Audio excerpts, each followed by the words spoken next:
Hello my dear YouTube family, ఈరోజు నేను వంకాయ కూర పెరుగు వేసి చేసి చూపిస్తున్నానండి. తాలింపు వేసుకుని వేగిన తర్వాత ఉల్లిపాయ పచ్చిమిరపకాయ వేసుకుని వేయించుకోవాలి. అది వేగిన తర్వాత దానిలో ఉప్పు నీళ్ళల్లో వేసుకున్న వంకాయలు వేసుకోవాలి. ఈ కూరకి ఏ వంకాయలైనా పర్వాలేదండి, నల్లయైనా తెల్లయైనా ఏవైనా వేసుకోవచ్చు. నేనైతే తెల్ల వంకాయలు ఉన్నాయని చెప్పి అవి అయితే వాడుకున్నానండి. వంకాయ ముక్కలు వేసిన తర్వాత వెంటనే ఉప్పు వేసేసుకోవాలి. ఉప్పు వేస్తే కూరకు అంటర రాకుండా ఉంటుందండి. ఇందులోనే ఇది కొద్దిసేపు మగ్గిన తర్వాత దీనిలో ఉప్పు కారం పసుపు వేసుకోవాలి. ఇది చాలా సింపుల్గా అయిపోతుందండి. సింపుల్గా అయిపోతుందని చెప్పి దీని టేస్ట్ అయితే తక్కువ అంచనా వేయకూడదు. ఇది టేస్ట్ అయితే చాలా బాగుంటుంది. ఇలా మా చెల్లి చేస్తుందండి. మా చెల్లి దగ్గర చూసి నేను అప్పుడప్పుడు నేను కూడా చేయడం మొదలుపెట్టాను. దీనిలో వాటర్ ఏం వేయనవసరం లేదండి. ఈ వంకాయలు ఇలా మగ్గిపోతే సరిపోతుంది.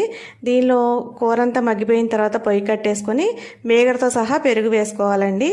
మేగడతో వేసుకుంటేనే అసలైన టేస్ట్ అండి. దీన్ని కొద్దిసేపు ఇలా కలుపుకుంటే ఈ కర్రీ అయితే రెడీ అయిపోయిందండి. మీకు ఈ వీడియో నచ్చితే లైక్ చేసి సబ్స్క్రైబ్